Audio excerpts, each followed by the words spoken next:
Ay, ay, ay. Eto, pakrudo tayo.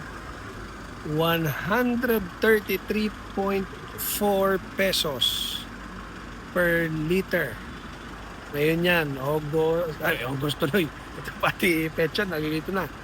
April 6, 2026. Dati yan, mga kalahati ng tangke. Tapos pagka napuno, mga 3,000 lang.